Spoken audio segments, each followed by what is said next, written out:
What if your next opportunity doesn't look like the one you planned for? Sometimes the detours end up being the best part of the story, and what you lose on paper can become what you gain in purpose. This is the Your Next Success podcast, and I'm your host, Dr. Carolyn Sangal. I'm a life-first career coach and strategist on a mission to normalize questioning your career, because I believe each of us is made on purpose for a purpose only we can fulfill. The longer we live out of alignment with who we are, what we do best, and why we're here, the more we miss out, and the more the world misses out on what only we can give. The Your Next Success podcast is where we explore how to build a career that truly fuels your life.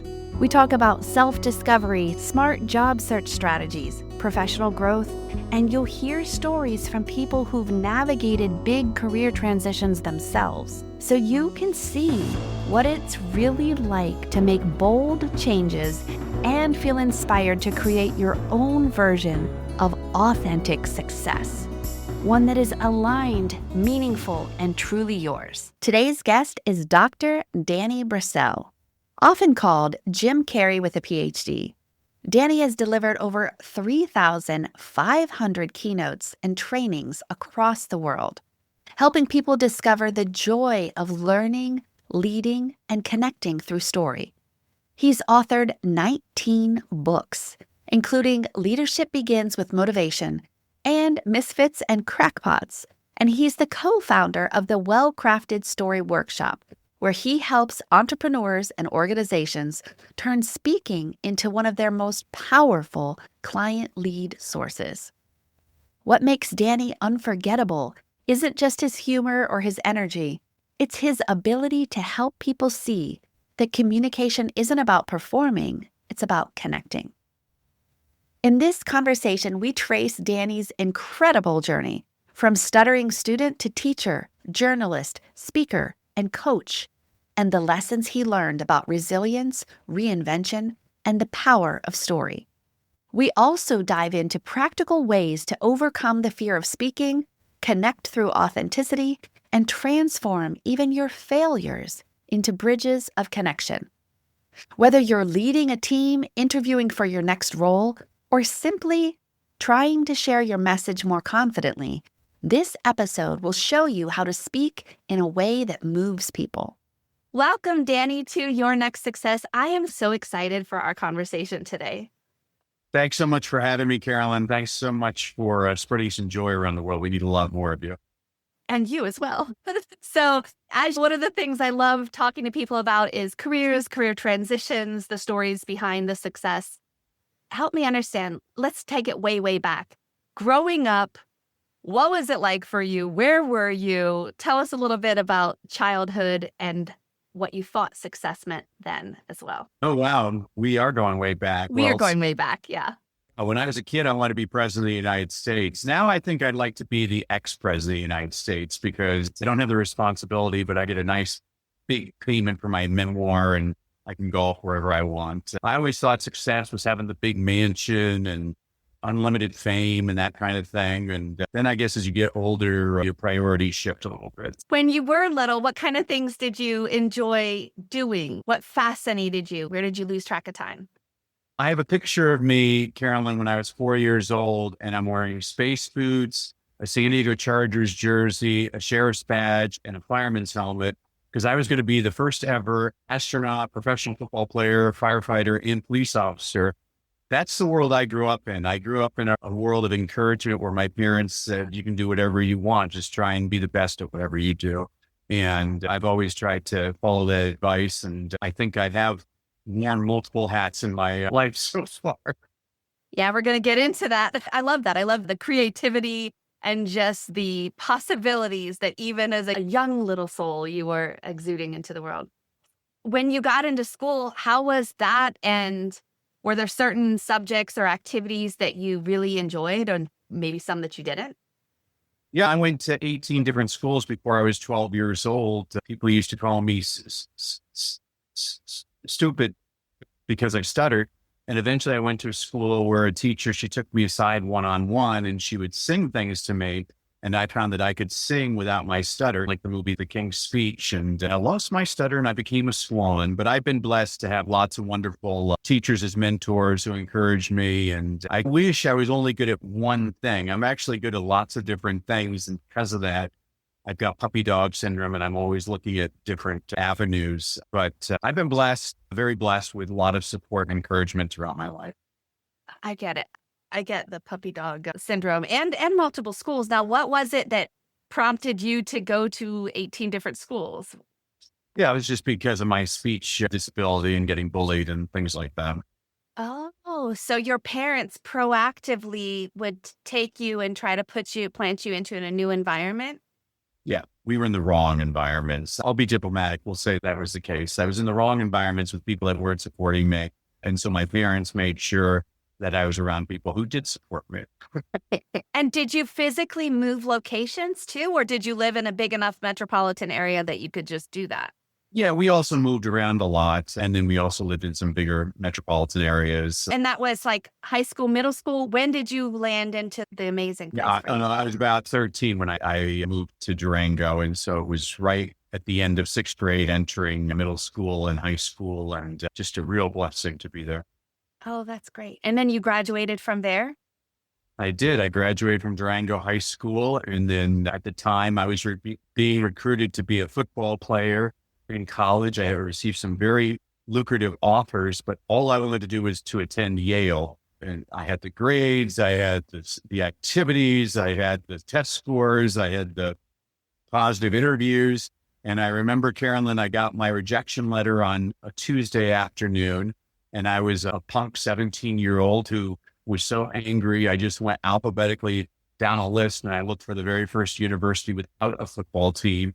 And that's how I came across American University in Washington, D.C. I chose to go there. My parents made me pay for it since I turned down all the scholarship offers, and it's actually been one of the best decisions of my life. So again, things tend to work out. That's the whole point of your podcast is one door closes, but there's usually a better door opening for you.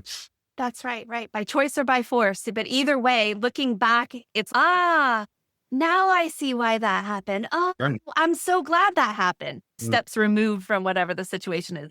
I'm working on getting the trust of going into the future. That same thing is going to later, I'll be like, that's why that happened. That's why I got to interview Danny that day. That's so amazing. Yeah. I was speaking at an event a couple of months ago, and the first two speakers told the audience to enjoy the journey. And I guess I was feeling facetious because I got up on stage. I said, you ever notice the people who say enjoy the journey have already succeeded? When you're going through it, do you say, man, I can't make rent. I'm really enjoying this journey. It's a lot of fun. The journey's tough. It's not easy to enjoy, but fortunately, if you're fortunate, you can reflect upon where you've come from and say, oh, I'm glad that happened. Mm-hmm, mm-hmm. Yeah, I used to say, I guess I'm getting another character building experience. Yeah. I didn't know I needed more character, but here we go. Okay, so Washington, D.C., then what did you choose to study there?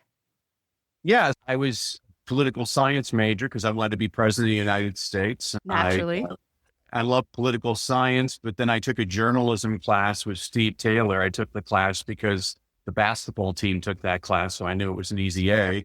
And Steve kept me after class one night. He's like, gee, Danny, I really wish you'd become a journalism major. You're the best writer I've ever read.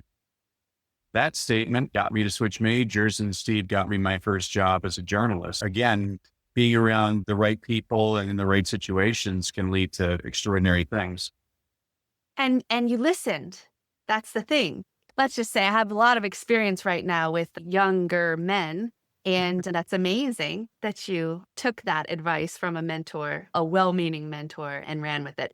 Okay, so then you become a journalist. What's the rest of the story, right? Yeah. So again, if I was going to write an autobiography, it would probably be called Pivots because I feel like I've already lived 9 lives. So yeah, 30 years ago, I was a journalist covering President Bush Sr. in the 1992 presidential election. I loved my job. I got to meet extraordinary people and work with every editor of every major daily. And one editor offered me the city beat for $16,500 a year. Meanwhile, a friend told me they were hiring teachers in South Central Los Angeles for $25,000 a year. So Carolyn, I became a teacher for the noblest of reasons, for the high pay. And I fell in love with teaching. I've taught all age levels from preschoolers all the way up to rocket scientists. I can make that claim because I used to teach English as a second language to engineering students at the University of Southern California.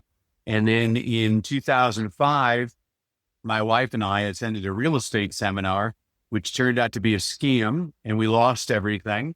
And I could give you the woe is me story, but I'm a positive person. I learned a lot from the experience. First of all, I learned that my wife is my soulmate. I put her through the ringer and she stood right by me. She's an incredible human being. Second of all, I learned money's not everything because you can lose money just like that. Third, I try not to judge other people because if I was somebody who saw what I had done, I would have said, you deserve that. But now I realize unless you know everything about a person, you really don't know anything about a person. Fourth, I became a Christian, which I'm always embarrassed to admit it took a catastrophe to draw me towards Jesus. But the more I read the Bible, I realize I'm not the first group to find Jesus that way. And then fifth, my accountant told me I was going to have to file for bankruptcy unless I made a certain amount of money. And so I started speaking on the side and I hit that number right on the number. Then the next year, Carolyn, he gave me a much higher number and I hit that number right on the number. So in year three, I thought, well, maybe I should set a higher number. And basically during one of the worst economic downturns in American history, I was able to build up a highly lucrative speaking business, which eventually attracted the attention of some pretty famous people and companies who wanted me to coach them. And I have to confess, I really resisted coaching for a long time, Carolyn, because you need to know this about me. I'm obsessive compulsive. I have a very high standard for my students. I will not let you fail. I will be on your back, holding you accountable until you succeed. Now that I work primarily with entrepreneurs and business owners and executives, I find that they're highly motivated. They do the work, and it's probably been the most gratifying thing that I've ever done. There's lots of different avenues that you can take us on this journey, but the important thing for your audience to realize is wherever you're at, you can always go to someplace better. You just never know what's going to happen. Yes, yes. That's why I made my company called Next Success, because it doesn't matter to me what happened to somebody before they came. Like they're already successful because they got to that day. And then what? And then what would they love to do?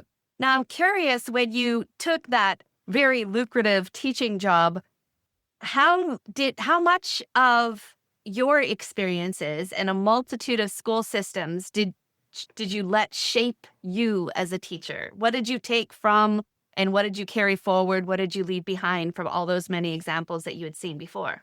Yeah, it was interesting, Carolyn, because I taught in the inner city in South Central Los Angeles, and I saw a lot of my students didn't have the advance I had growing up. And I basically said, shame on me. I was really blessed. Both of my parents were in the home.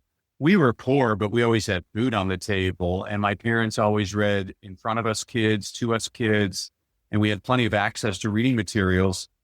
And so it really became passion of me to really show my students why reading was going to help them out in life. Because I'm a little bit different than a lot of teachers. I find that, schools in America do an adequate job of teaching kids how to read. But the question I always ask people is, what good is it teaching a kid how to read if they never want to read? I teach kids why to read because I've never had to tell a kid, go turn on the TV, go play a video game. And I never want to have to tell a kid, go read. I want them to choose to do it because they find that it's fun. And there's simple strategies I share with parents and teachers on how to get your kids to love reading. So it's definitely a passion of mine. One of my mentors, Charlie Tremendous Jones, used to say, you're the same today as you will be in 5 years, except for two things, the people you meet and the books that you read. I always emphasize to my students, be wise and surround yourself with people that lift you up and make sure to fill your mind with really positive books. I love it. And the same thing about reading for students also is tremendously important for people beyond their traditional technical education or whatever that may be. It's amazing. I went through a period of time where I had just immersed myself into, at that time, chemistry and polymer science and rubber and plastics and all the things. And then I had my own children and walked into the library because I had such fond memories of going to the library as a child. And I kid you not, Danny, I forgot that there's an entire section of the library organized by author's last name, not call number. And I was so embarrassed, right? And then I was like, oh my gosh, like, what have I been reading? Clearly, I wasn't reading more than half the library. And I was ashamed by that and then found that mission. But Do you have to tell your leaders and remind them also of how important it is for reading in addition to just meeting people? Yeah, there's plenty of readers that don't necessarily become effective leaders, but I can't find a single example through the history of the world of an effective leader that was not also an avid reader. And again, I like that you're looking at all the library because different strokes for different folks. I'm interested in biographies and personal development, so I have a heavy diet of that, but I also read plenty of fiction. One of the ways that I encourage parents to get their kids reading, I say, I have 3 kids of my own and we do book dates every week, even now that the kids are older. I have my oldest daughter, she's interested in Game of Thrones. And so we're reading Nice. Fire and Ice by George R. R. Martin. I'm not too thrilled by some of the language or situations in the book, but she likes it. So that's why we read that. My son, I have no idea why he's just gotten on this personal development kick. We're reading together Dale Carnegie's How to Win Friends and Influence People, which is a fantastic book. So Yeah. John Wooden had a quote. He said, the problem with new books is it keeps a lot of us from reading the old books. And he's right about that. There's a lot of great wisdom in some of the older books. And then my youngest daughter, for some reason, she's into literature. And so we're reading The Great Gatsby together, which drives me not to hate that book. It's one of the most annoying stories I've ever read. But reading it aloud to her, I'm like, oh, well, that's Scott Fitzgerald. He didn't know how to craft a sentence, so he's a very good writer. And then my wife, we're reading a series called The Unselected Journals of Emma M. Lyon by Beth Brower. I have no idea why Reese Witherspoon hasn't bought the rights to this series of books. It's just a lovely series of Elizabethan England with this woman and her 3 best friends are these different guys. And it's just a funny, great, there's no F-bombs, nobody's getting raped. I'm like, wow, they still can write nice books. I like. So yeah, that's one way to get people reading. When the kids were little, I created a rule. I have a feeling that TV's here to stay and I'll let the kids watch TV, but the price of admission is they have to bring me something to read. So when they were little, they'd bring me children's picture books. We'd read that together and they could watch the TV. Now they're older. And so they'll usually bring me their iPad or a newspaper and we'll read an article together and then they turn on the TV. But we established the habit. Same thing with leaders. I point out to people, I don't care what industry you're in, the most effective people in their industries are reading all the time. So if you're an entrepreneur, you look at Warren Buffett, one of the wealthiest people in the world. All he does is read all day. Elon Musk is running 4 companies. He still finds time to read a full book a day. If you go into the Wow. military history, General Norman Schwarzkopf, he could read in 4 languages and quote Shakespeare voraciously. General MacArthur was an avid reader. If you look at politics, a lot of people forget this story. President Kennedy, when he was president, a journalist asked him what he was reading. And he said, oh, I'm reading this cool spy book about this guy named James Bond. That Lipton comment, MGM was watching the press conference. So they bought the rights to the James Bond franchise. And that's why we have the James Bond movies. You look at people, Abraham Lincoln wasn't educated, but he had the Bible and the complete works of Shakespeare, and he kept them voraciously, no problem like that. You look at sports, Bill Belichick, most successful NFL coach in history, pretty He's much. 10 minutes down the road from me right now. Well, he needs your help right now. He needs a lot of help. I can help him. I can But help turn him into an authentic success creator for college age students. Call me I, Bill. I honestly wouldn't count him out. People are counting him out. And I'm like, you don't become the best of your profession by being a quitter. I would be Yeah. very surprised if he didn't succeed at the college level. And I love people that take risks like that. He's got one of the largest American football book library on the planet. LeBron James, I could have kissed him when he was in his first NBA championship series with Miami. They showed him in the locker room. He was reading The Hunger Games by Suzanne Collins. I kissed him. It's like, you've just done more to get kids interested in reading than I've ever done in my life. And it really doesn't matter what your profession is. I know your science background. I didn't have as good as science teachers as you did. I had some really bad science teachers that made me hate science. But then my wife, she's interested in science, and she handed me a book by Richard Feynman called Surely You're Joking, Mr. Feynman. And I got to tell you, if I had read anything by Richard Feynman, if I'd had him as a professor, I would have been a physics major because the guy makes science come alive. He's a wonderful teacher. And that's what I love. I like being around people that are still constantly curious and they're enthusiastic about what they're doing. And that's what a really good book should do, is it should draw you in. So you're like, wow, I'm interested in this person's world. Absolutely. I loved it. I don't know that I had such great science teachers as much as I had growing up in the 80s in a smaller town in Ohio, teachers that saw the possibility of women in science and chose me to highlight and support and mentor and tell me that I could do it. I wanted to be a teacher. My dad was a teacher, principal, superintendent. I loved school. I still have what I call my teacher school supply cabinet in my closet because I just loved school supplies. Just spending a lot of time with my dad while he was working, I would roam around and I'd go see who had what construction paper and paper clips and just loved it. But as I wanted to be a teacher, my dad said, girl, I don't think that profession is going to support the lifestyle I think you want to be accustomed to. And I was so shocked because I was like, what do you mean? I was like, my whole life in college, I decided to be a resident assistant just because they made bulletin boards. I was like, this is the life. And we were just talking the other day. I was really mad that some of the people on my floor while I was an RA, they were education majors and they were making poster boards with macaroni. And I'm like, what the heck? These people are making poster boards. I was knocking them, but secretly I wanted to be them because I wasn't. I was in the physics lab calculating like friction or something. But yeah, it was my dad encouraging me that you don't have to be an educator to educate. And so I definitely listened to that. I'm glad that I took the time. I'm glad I followed the advice that was right for that chapter. And I'm also glad to now be in this chapter as well. How old are your kids these days? 21, 20, and 16. So. Oh, nice.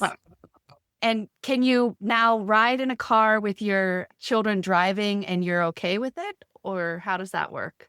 I have to because everybody in my house except for me owns a car. I don't have a car because I've never really particularly loved driving. And then a friend of mine, he had a BMW and he was complaining about his monthly car payment, his insurance payment, and how much gas costs and how much the maintenance on the car costs. And he started calculating in his head. He's like, probably be just cheaper to take Uber everywhere. And when he said that, I'm like, I agree. I don't really need a car. I'll just take Uber, let other people drive. I don't have to deal with all this stuff. The problem is I've got 3 kids and a wife and they all have cars. So I'm paying all of their insurance. Do they ever drive you and you pay them? Yeah, they asked me to pay them. That's when they'll receive a bill for services rendered to them.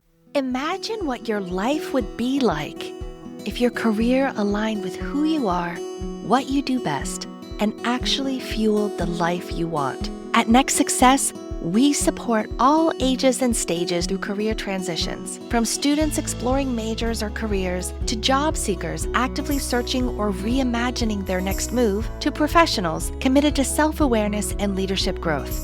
Stay connected and explore what's possible at nextsuccesscareers.com and follow Next Success Method on LinkedIn, YouTube, Instagram, and Facebook.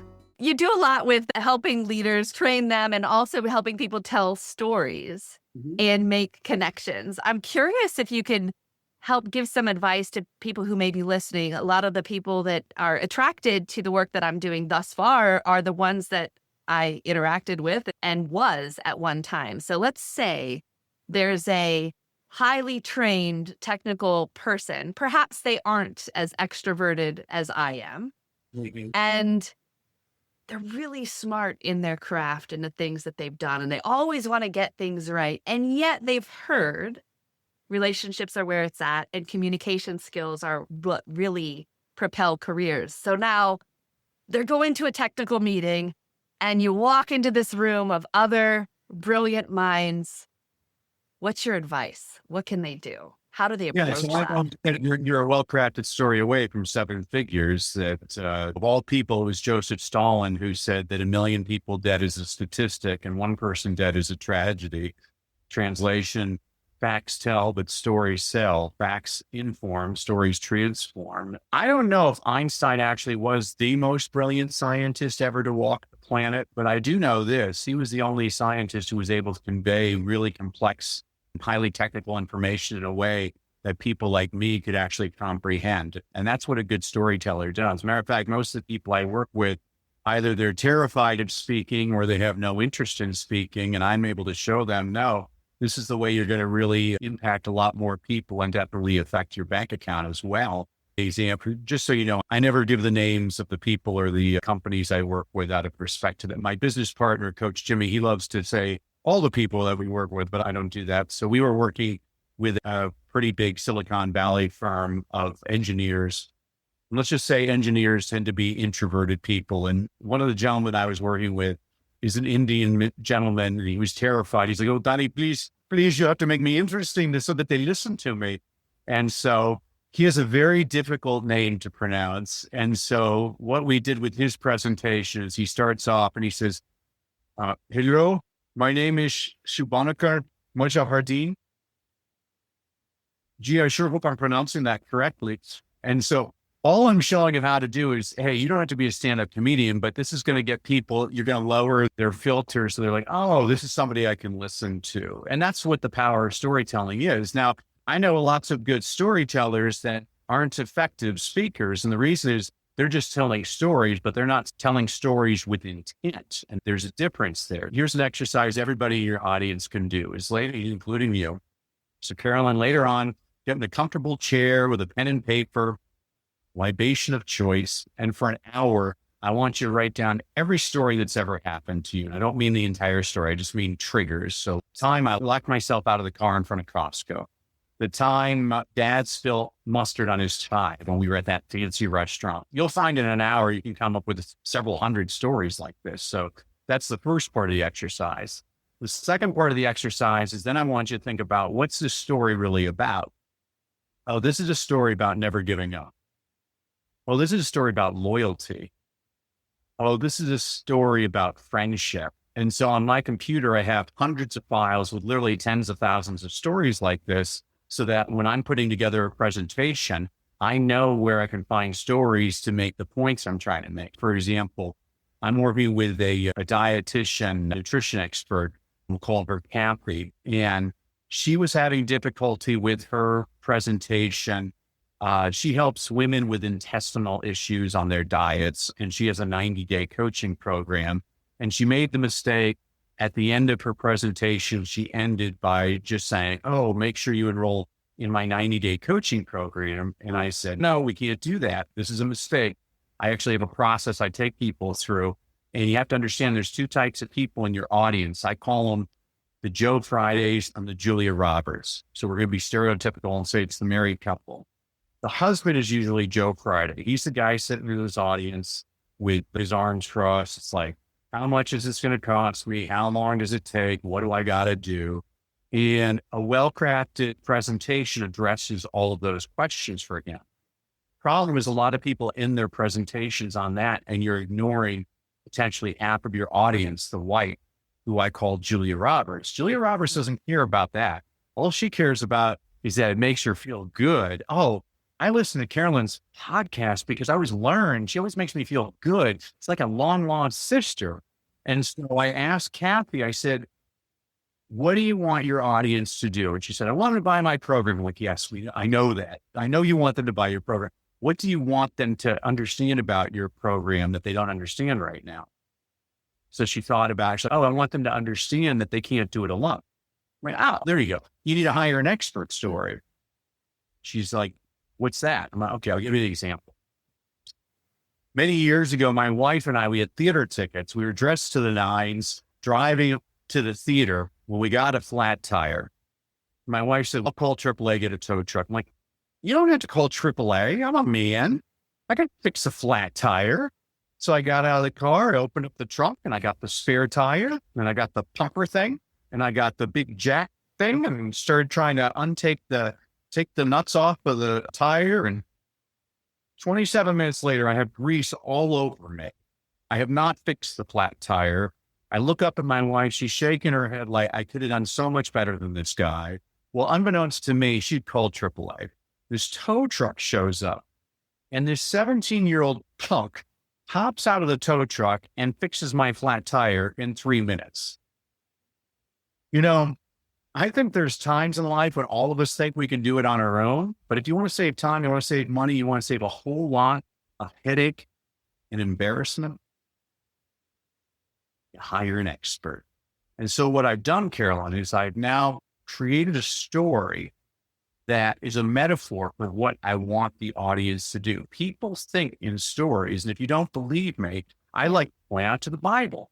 I guarantee you, I bet you 9 out of 10 people who are not Christian are still able to tell you the story of the prodigal son. They're able to tell you the story of David and Goliath. They're able to tell you the story of the Good Samaritan. They know these stories. But I'll also say this, I bet you 9 out of 10 Christians cannot tell you the 10 Commandments. And the reason is because it wasn't presented as a story. It was presented as a boring 10-item bullet point list on a PowerPoint. And people can't remember that. People don't remember that. They remember stories. And this is where I'm taking my clients to, is if you really want to have a lot more power, Steve Jobs said the most powerful person in the world is the storyteller. And if you watch his old presentations, I don't know if there's anybody who's ever done it better than him, and how to use a story to get people at the edge of their seats. Like, what's he going to sell us next? What do I need that I didn't know I didn't need? That's a storyteller. Again, Richard Feynman is a perfect example. He was asked to testify after the Space Shuttle Challenger blew up. He testified to Congress, and they asked him how it happened. And with a glass of water and a pen, he basically illustrated, this is what happened. And he told stories. And the entire panel was like, wow, now we understand. Because he's a good teacher. He was able to take it and make it understandable. That's what a gifted storyteller does. And this is what an effective presentation does, is when I'm working with politicians, I always give politicians a hard time. I'm like, you ever notice that nobody who grew up middle class ever is running for president? You ever notice that? They all grew up in a log cabin. They all were dirt. It cracks me up. It's a storytelling technique. Look at Disney movies. Disney movies are very formula. There's a reason they're designed that way. I think it was up until recently, there was never a single Disney movie where the kid wasn't missing at least one of their parents. Yes. They want to show you the adversity that they overcame. It's fascinating to me, but it's not surprising. If you look at the most effective storytellers, that's what they're doing, is they're taking you so that you're at the edge of your seat. And then the biggest mistake I see most people make in their presentations, and this would be in your field especially, is they like to brag by using fancy vocabulary and talking about their credentials. And I'm like, don't do that. Do exactly the opposite. Brene Brown, she's a wonderful speaker. Yes. She talks about vulnerability, and I completely agree with her on that. I always tell people, stop talking about your successes. Start talking about your failures, because not everybody in your audience has succeeded, but they've all failed.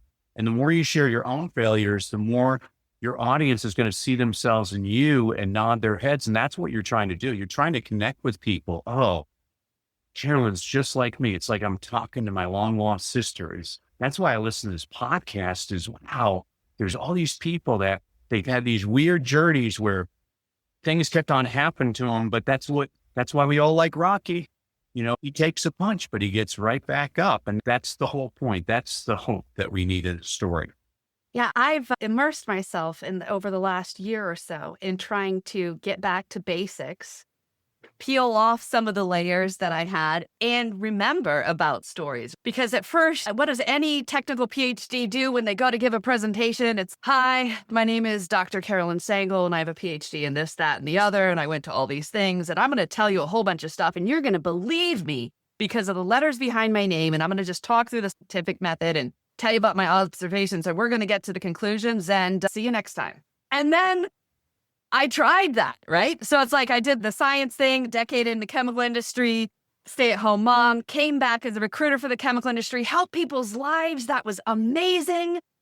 Now I'm going to go do it, and I'm going to make the world a better place and be the resource that all the candidates wish they had, but I couldn't do because it was 100% commission only. Boy, this is what I'm going to do. Okay. So I've got my coaching program, and I got all this stuff, and blah, blah, blah, blah, blah, blah, word vomit, word vomit, word vomit, word vomit. They left confused, and I didn't get to help the people that I wanted to help. And I was like, oh my gosh, I got to get back to basics. And I say it's emotional story selling, not for manipulative reasons, but to make the connection. And the same characteristics, though, for somebody, even if they're not giving a huge presentation, even in an interview. Right? A lot of times it's behavioral based. Tell me about a time when you had to work with a difficult person. Tell me about a time when you saw a safety thing. What'd you do? And that situation, task, action, result I'll tell people, okay, let's practice the question. And they're very robotic about the thing. I'm like, no, record yourself, listen to it later, tell it so your grandma could understand.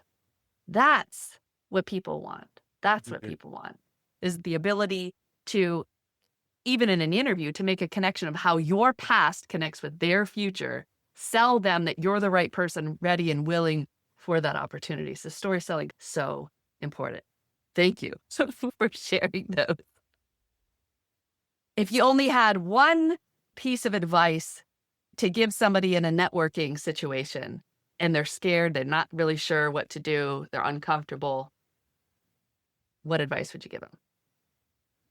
Well, I give tips to waiters. I give strategies to the people I work with. So if I was going to give a strategy to people, I say that there's only two ways you get better at speaking. First of all, you need to watch lots of speakers. I watch 10 speakers a day. I watch politicians. I watch comedians. I watch televangelists. I watch you in front of big groups, in front of small groups, in front of men, in front of women. Here, I'll give you a strategy. I watch a lot of televised award shows, because when the person wins the Academy Award, they only have 45 seconds to connect with their audience. I want to see how they use their 45 seconds. Now, most people, they waste their time. They get up there, I want to thank God, I want to thank the Academy. It's stupid. Nobody's paying attention.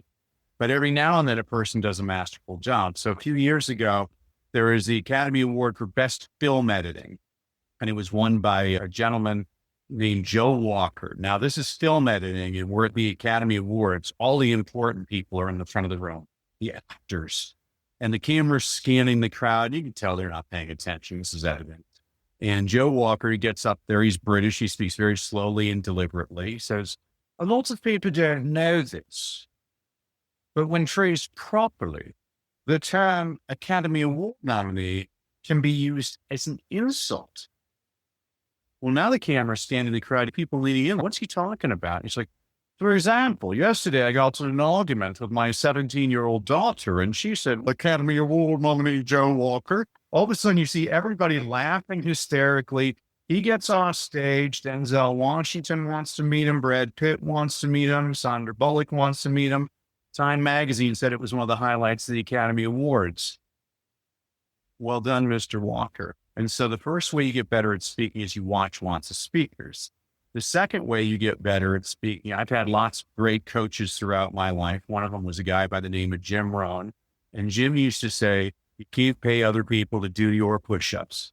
Translation, you got to do the work. You got to get out there and you got to go speak. Even the smallest communities in America have a Lions Club, a Rotary Club, an Optimist Club, a Kiwanis Club. They got women's clubs. They got chambers of commerce. They got schools, churches, synagogues. You got to get out there and do the reps. I tell people to do podcasts all the time. My business partner, Coach Jimmy Hayes Nelson, it drives him nuts that I'm on podcast all the time. He's like, why are you doing that? How many people need to listen to that podcast? And I always say, I don't care how many are listening. All I care about is who is listening. If you only have one subscriber, but that subscriber is Oprah Winfrey, that's a pretty important person. You have no idea how important this podcast is, Carolyn. When I first started speaking, I was making about $700 a day working for a speakers bureau, where I would do a presentation from 8 in the morning to 3 p.m. every single day. My local library, they asked me if I would do a free presentation. Like, we're going to have 500 people come. I'm like, sure, that's fine. 4 people showed up. 2 of them are my realtors. The other 2 was a Hispanic couple that didn't speak a word of English. But I believe in getting 110%. So I did as much as I could in Spanish. We all laughed. We had a good time. The Hispanic woman was taking English classes at the Adult Literacy Center. She recommended me to do a 45-minute keynote for $4,000, which at that time was 6 times what I was making for a day. And that's when I learned, it doesn't matter how many, all that matters is who. And so I love doing podcasts because it gives me a chance to get in the practice, and you might get a job. And so again, you don't know who's listening, but it gives you practice no matter what. I was giving a presentation recently, and a woman asked me a question. I gave her an answer, and she said, gosh, I wish I could do what you do. There's no way. You were so good with that answer. I could have never done that. And I said, wait a second. What you don't understand is the question you asked me, I've been asked that question 500 times. Before you asked me that question, I had 500 opportunities to learn the perfect answer to make you Yes. think I'm smart. Like it goes back to journalism a bit, right? I used to be fascinated. And on one hand, I was annoyed and then I was fascinated growing up on all those like Sunday morning talk shows. And my dad would answer and I would just be like enamored, like, how is it? They have no idea what's coming. And they sound so polished and so professional every single time. And then when I was older, I realized they had answers before they had questions. I guess what you're saying is helping people come up with their story, whether it's for a presentation, whether it's for meeting somebody, an introduction, all of those things. The more you practice your story, whether it's 60 seconds or an hour, the better you'll be at delivering that so that when the time comes, you sound like those Yeah, very even well a crafted. comedian, even a comedian like Robin Williams on his improvisation, it wasn't exactly improv. I've seen him do the same response at different functions, but he practiced. He practiced all the time. He knew how to do an accent and be silly and, okay, I'll stall a little bit here because I'm trying to think of how to do that. He's just brilliant. And I think that's what made him so brilliant, is making it look like it was spontaneous. In President Bush, somebody asked him a question, he would just put his hand on them and make them feel like that was the most important question ever. You know, I'd seen that same day, 17 other people ask that exact same question. He did the same thing every single time, made everybody feel important. Winston Churchill's mother, Jenny, was a contemporary of Queen Victoria. She knew every famous person of the land. And a journalist asked her once about the difference between Prime Minister Gladstone and Prime Minister Disraeli. Her response was phenomenal. She said, well, whenever I left a meeting with Prime Minister Gladstone, I left feeling like, wow, he is the most interesting person I have ever met. But whenever I went to meeting with Prime Minister Disraeli, I left feeling like, wow, I'm the most amazing person he's ever met. How do you make people around you feel important? That's what a good leader does all the time. And that's what a good teacher does too.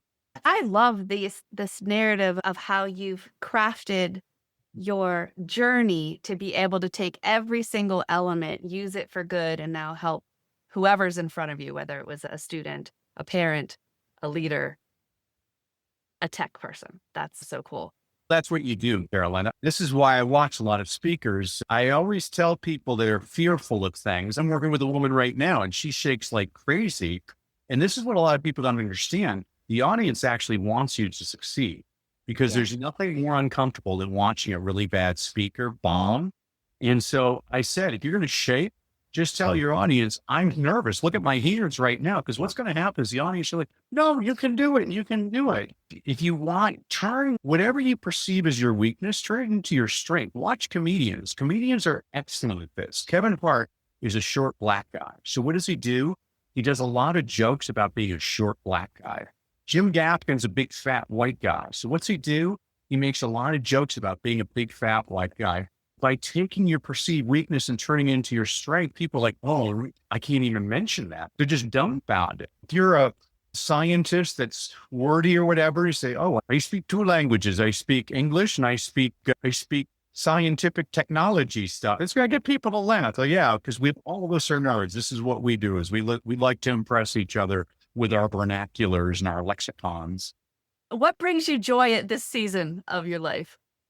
What brings me joy, I love working with my clients, watching clients far exceed what I ever did in life. I've got one client now, she's probably one of the most in-demand speakers on the planet. I wish I could tell everybody who it is, but if you could have seen her 5 years ago, she was the worst speaker you've ever seen. And now she holds arenas of 80,000 people. She's amazing. And just watching a lot of people, and that's not typical because she wanted to be a speaker. I work primarily with business owners that are trying to get more business. And that's what gets me excited. I'm working with a guy right now, and we were able to really niche down his clients. So now he speaks to very specific people. We're very intentional about it. And he's increased his business 50-fold. That brings me a lot of joy, seeing a person who they didn't think they could do it, that's doing a great job now. And I never knew I'd know that kind of joy through coaching, but I absolutely love it. So that's what, in this stage of my life, watching people exceed anything that they ever imagined is very satisfying to me. And how do people come to find you? I know you've written a lot of books. You've got some coaching programs, workshops. How do they find you? As a thank you to you, Carolyn, and your audience for having to listen to me today, I want to give everybody a freebie. So if you go to firststoryguide.com, I'm going to give everybody their own well-crafted story blueprint. What this is the actual process that Coach Jimmy and I take our clients through on how you can create your well-crafted story. What this does for you is it takes the guesswork out of where should I put this and why am I putting this here? And what this means for you is the peace of mind that you have a proven system that's going to increase the number of clients you receive, and more importantly, help you have a bigger impact on the world. You can get that at freestoryguide.com. And again, Carolyn, thank you so much for having me today. This has been a real joy for me. I really appreciate all that you do to lift people up. Thank you. And I do have one final question. Authentic success. That's what I try to help people find. When you were younger, you thought that success was going to be the big house and all of those things. But how do you define authentic success for you in this moment? So President Bush Sr. on his 90th birthday, somebody asked him what his greatest accomplishment was. And this is a man who'd been president of the United States, vice president of the United States, ambassador to the United Nations, ambassador to China. They're just amazing accomplishments. And his response was, I'm 90 years old and my kids still call me every Sunday night. It's, wow, that's really nice. And for me, it's the little things. It's not the big things. It's watching a movie with my kids or taking a walk with my wife, enjoying that the weather today is beautiful and avoiding that. I watched this horrible show on TV last week called The News, and it totally put me in a negative state of mind. And that's why I avoid that stuff, because there's no reason to fill your head with a bunch of negativity when there's so much good in the planet. That's why I'll turn off the TV, listen to your podcast, and read some really good books. Yeah, that's where I find my joy. Oh, I love it. Thank you so much, Danny. I appreciate all of your time today, all the stories. And yeah, I'm a proponent. We should start some sort of TV channel called Good News and really actually just tell good news, the good news or good news. So thank you so much for joining us on Your Next Success. Thank you, Danny, for sharing your beautiful story and helping us to refine how we can tell ours. To learn more about Danny's work and his well-crafted story workshop, visit wellcraftedstoryworkshop.com/workshop.